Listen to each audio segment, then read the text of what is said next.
What is up, guys?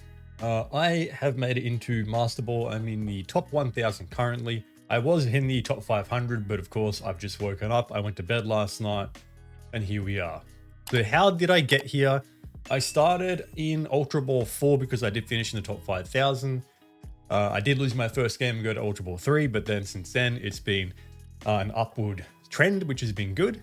Now I climbed here with probably, I would say 4 different decks, but there is one deck in particular on screen now and a slight variant to that deck, which was the difference. So I want to show you guys basically what I think are the best decks to climb with. And this is whether you're in Ultra Ball, and then a slight tweak for when you do make it to Master Ball. So first, an honorable mention to Meowscarada and Tsareena. This deck was pretty good for me. It did get me probably, I think, like a 10 win, 1 loss streak at one point. So I think I had a 3 win streak, a loss, and then maybe like a 7 win streak with this. So this deck was actually really good. And why was it good? Well, Meowscarada has a problem when it goes turn 1, it's not that good. What Tsareena does is Tsareena fixes that issue, because for a 1 energy, if you get the rare candy from the Bounce Suite, Tsareena has the ability to deal a maximum of 150 damage, but of course the drawback of a minimum of 0. But the combination does work quite well, but you are relying on coin flips. But overall, this deck performed really strongly. It didn't matter if you were versing Charizard, didn't matter if you were versing Darkrai, it didn't matter if you were versing Solgaleo. This has the tools to win the game. So you have the 2 Leaf Capes, meaning you have 170 HP on a Meowscarada and I believe 150 on the Tsareena. You have the Team Rocket Grunt, which is good if you do come across, whether it's a mirror match, whether it's just something you need to stall for a turn, whether it's a Mars Shadow, any of those things, locking something down, Darkrai Giratina, Charizard. The Grunt can help. Solgaleo, again, quite useful for that. So you're running the 2 rare candies, you run the 2 base Sprigatito and Bounce Suite, and then you only need the 1 middle stage of each, so 1 Floragato, 1 Steenie because you do have the rare candies. Then you're running 2 Meowscarada and only 1 Tsareena. Now, 1 Tsareena works perfectly in my opinion. It allows you to fit the extra trainers in that you need. And then we're running the 2 Pokeballs. You can drop to 1 because we do have the Cry for Help, but if you do get stuck with Bounce Suite, which can happen, that can be quite frustrating. So the 2 Pokeballs can be quite useful to try and guarantee that Sprigatito. Now, there is some flex in what you do run in terms of the trainers. I run an Erica because Erica can be used for both Meowscarada and Tsareena. You could also use a Lily, but sometimes you need the heal on the 2nd stage or at the start, which is also usable on Sprigatito, Steenie, and Floragato.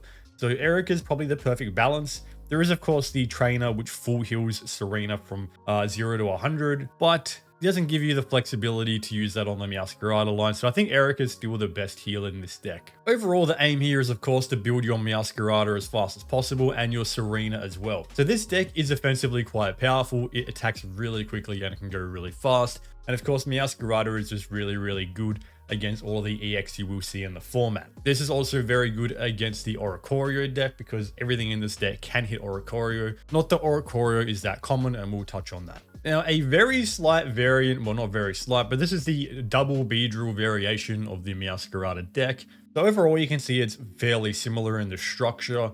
You've got the 2 Beedrills, but in this instance, you can run 1 EX and 1 non-EX. You have the 2 Meowscaradas, 2 Sprigatito, and 2 Weedles. But then you also have just the 1 middle stage because we do have the rare candies. So you run the 2 Pokeballs in this deck, even though we do have Multiply and Call for Help.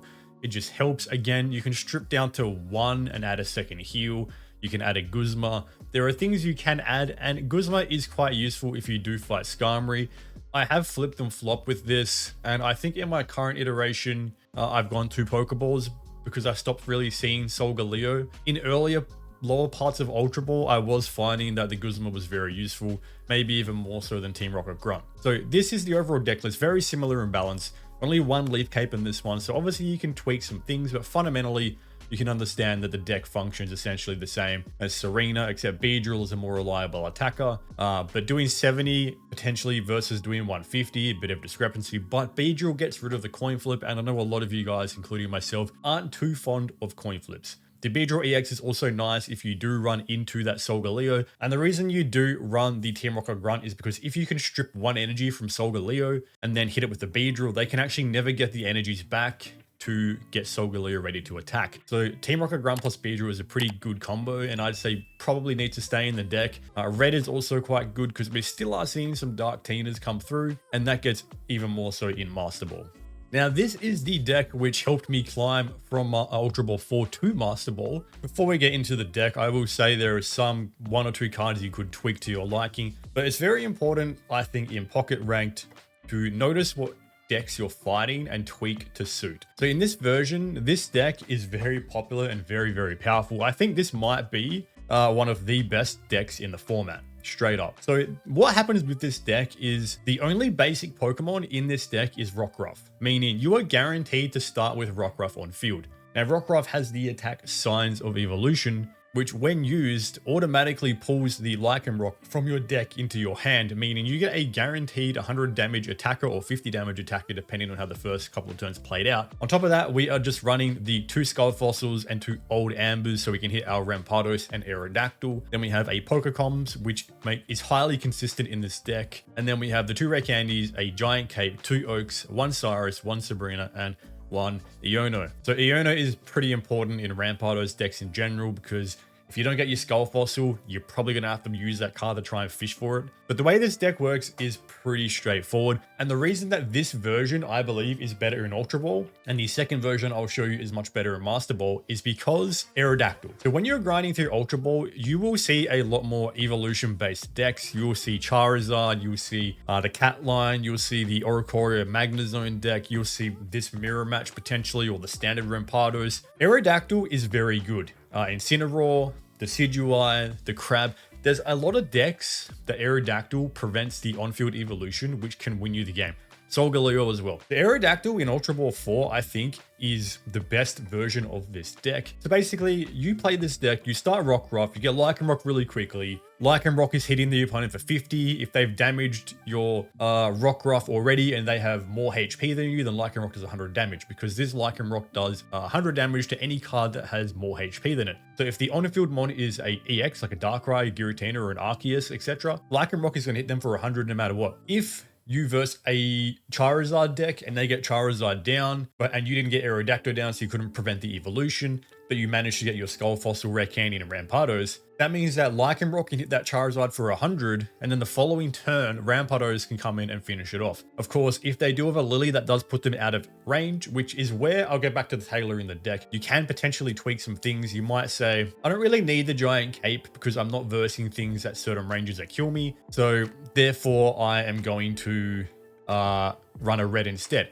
The catch-22 is, with a Giant Cape, this Rampardos survives Charizard. With a red, then yes, you can kill the Charizard. So I think generally the surviving the Charizard is better than the risk of the killing the Charizard, just because they don't always have the Lily in hand. And if they do, but if they do, either way, like you can't really go wrong. But I think in general, the Giant Cape is better for ramp because 170 HP also takes you out of range from a Mars Shadow Retaliation if they don't have Lucario, etc, etc. You can see. But basically, I'm saying that this is better for Ultra Ball because in Ultra Ball, you will see more of those evolution decks. So why is the next variation I'm about to show you better in Master Ball? Well, there's one reason, and that reason is Darkrai Giratina.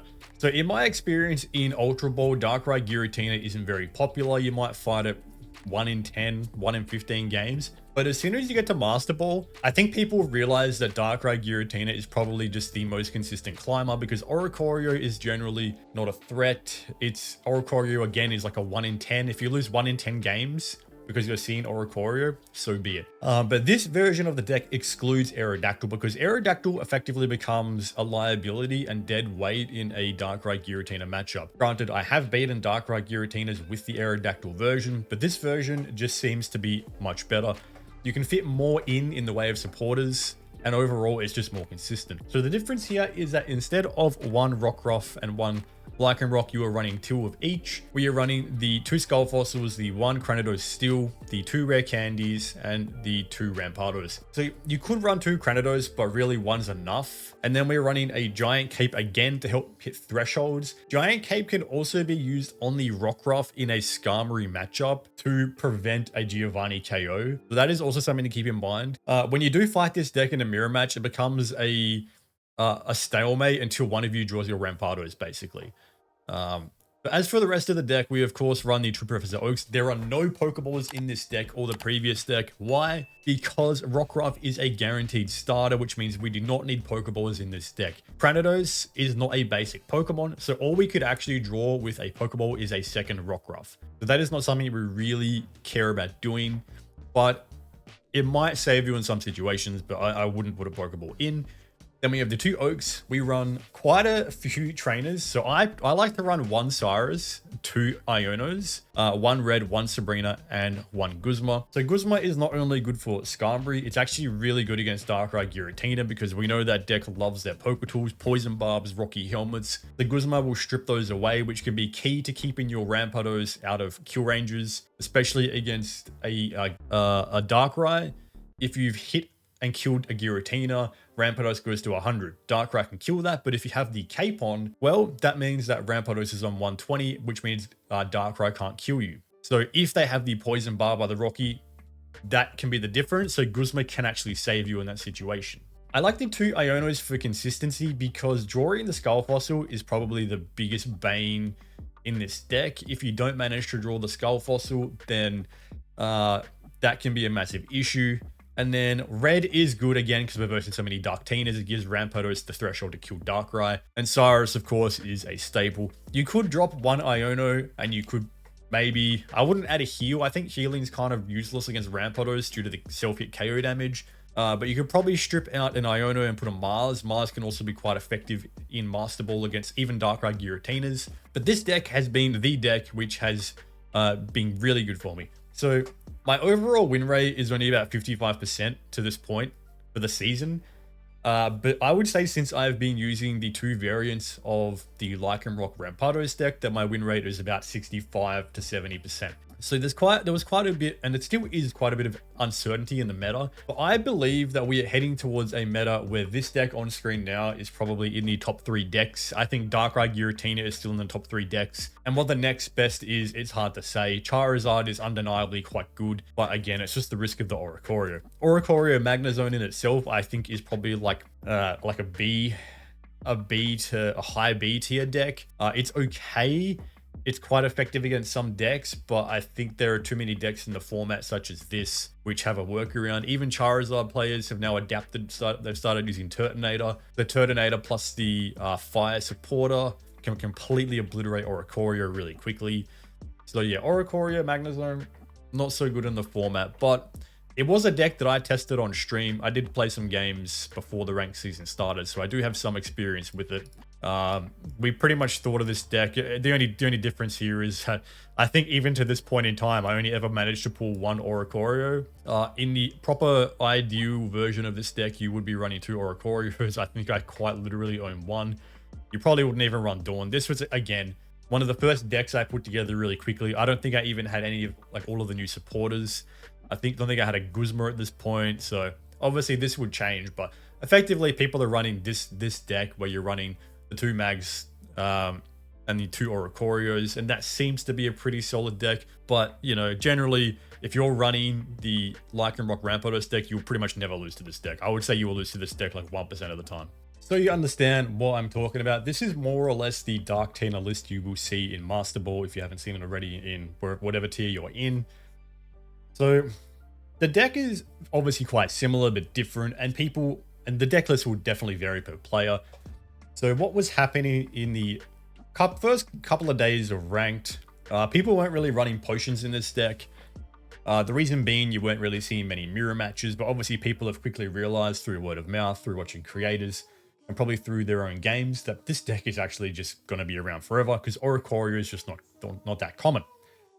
So this version of the deck is of course the same in the 2 Giratinas, the 2 Darkrai's, 2 Pokeballs to try and guarantee you get both, because you do not want to brick.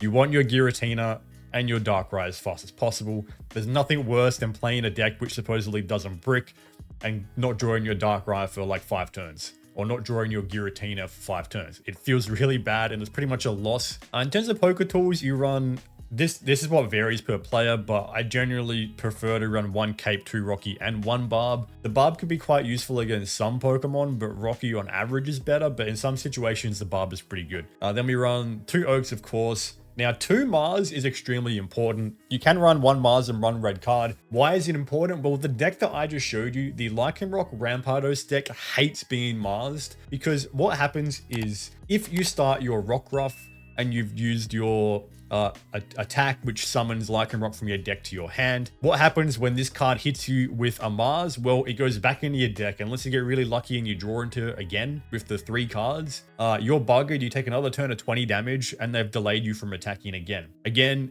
I had a game yesterday that I lost against this exact deck because on my first turn, I used Signs of Evolution. I drew my Lycanrock, they Marsed me. I was like, okay, that's annoying, but it's fine. My second turn, I use Signs of Evolution. I draw my Lycanrock. They Mars me again. And then all of a sudden, I'm delayed 2 turns. The rest of my hand is bricked because I've been Marsed twice. They're setting up their Darkrai Giratinas and I can't win. So this deck can perform very strongly against Lycanrock and Rampardos if they have the Marses ready and they can successfully block you. But I would say that I have probably only lost maybe 1 or 2 out of 10 games against Darkrai Giratina running whether it was the Aerodactyl Lycanrock or the non-Aerodactyl Lycanrock deck.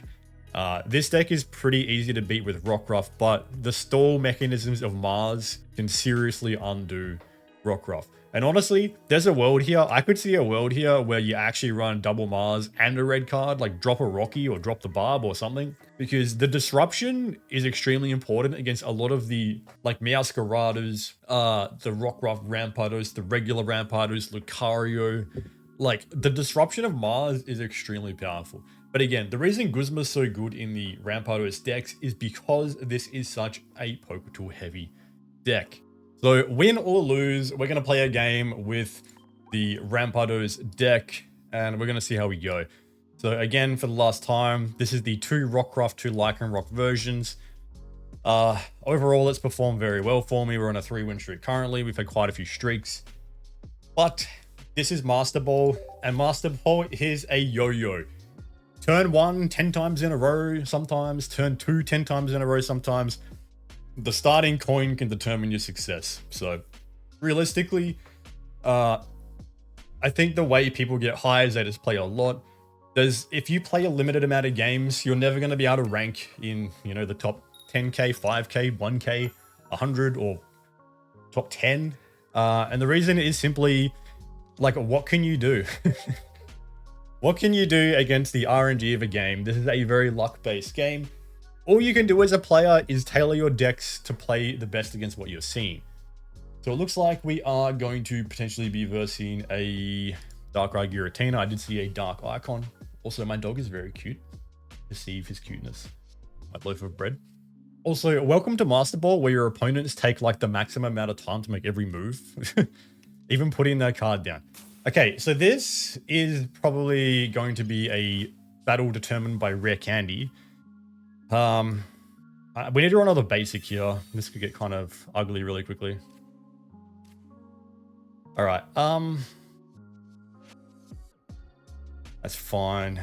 Given what we're versing, anything about this? No, we don't need a cape because the best they can do is 20 next turn, which is fine. I can't Signs of Evolution. I mean, yeah, we probably just rip the Iono next turn, but the Oak is also tempting. It depends what they do this turn. This is a pretty brick starting hand as far as bricks go for this deck. I can virtually lose next turn. All right. If they have a rare candy Crobat, I can pretty much lose. Okay, that's really big. That tells me that I do not Iono. I fish. We fish for ramp. We might have to candy. No ramp. Second Foss is good. All right.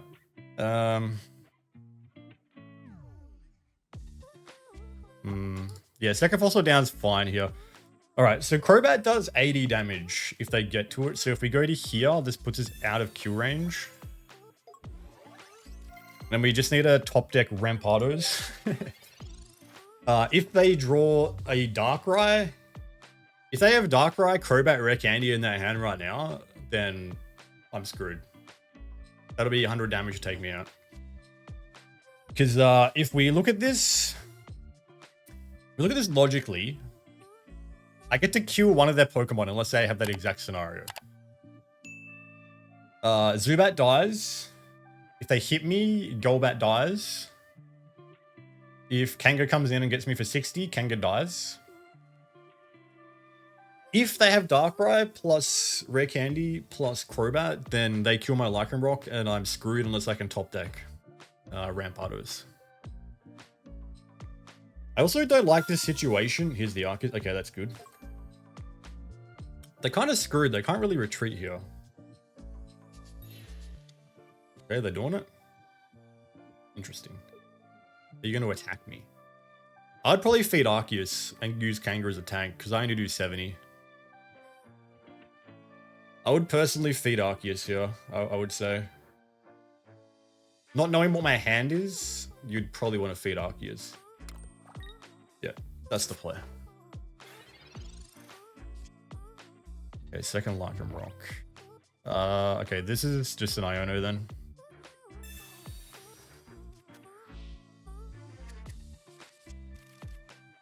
Iono, Saurus, Sabrina, Rampardos. Okay, so now we're in reverse situation where we need our candy. We'll take the 70 chip. So this is an example of probably a bad brick. You don't often brick this bad. Same thing though, we still die if they have Rare Candy, Crobat, and Darkrai. And if they do, I think we just lose the game at that point. Unless I go for another Iono and top deck like 2 ramps and 2 Rare Candies. There's a pretty rough start overall. Getting the Cyrus Sabrina kind of hurts. I can get the Sabrina down next turn though, because that'll at least get me a point on the Zubat. Oh, okay, well that's the perfect top deck then. Thank you. Alright, I am still going to do this because I want the kill. I don't want a Crobat to come down. Kangaskhan is far less scary. I mean, you could argue that he's bricked on field with 3 energies, but I'd rather kill.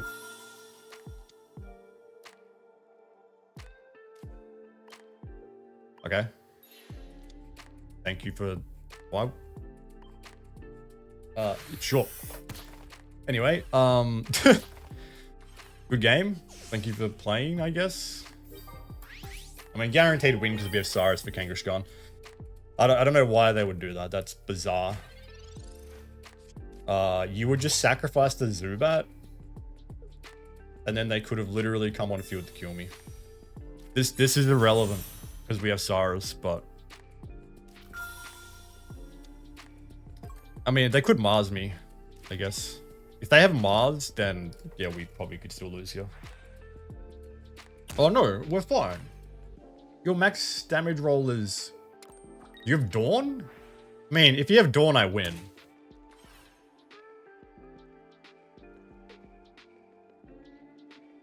Yeah, I think also we win all accounts. Even Lycanrock one-shots Crobat here, so... This should be GG. This should be GG. Like, they'd need Dawn to the Crobat to kill my ramp, but then I would just literally kill the Crobat because we do 120 super effective with Lycanrock. I could Cyrus the Kangaskhan for fun as well. So yeah, this is a W. There's no way for them to win, so that's GG's. I respect it, but does Crobat have no retreat? I don't remember that.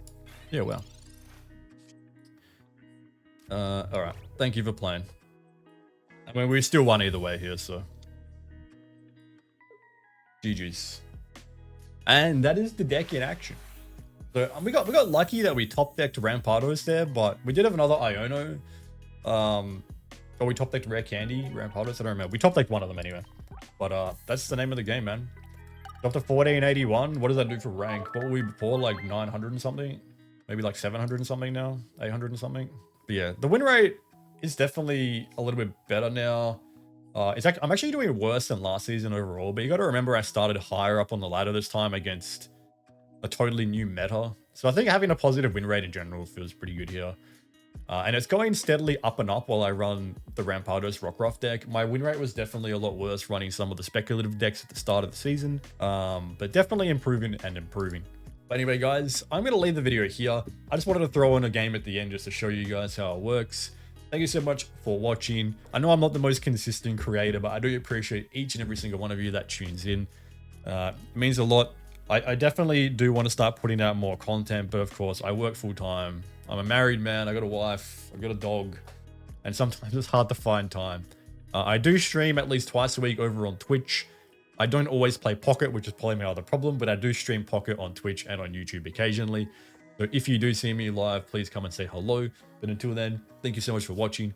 And again, if you want to like and subscribe, that'd be amazing. And I'll see you guys on the next one.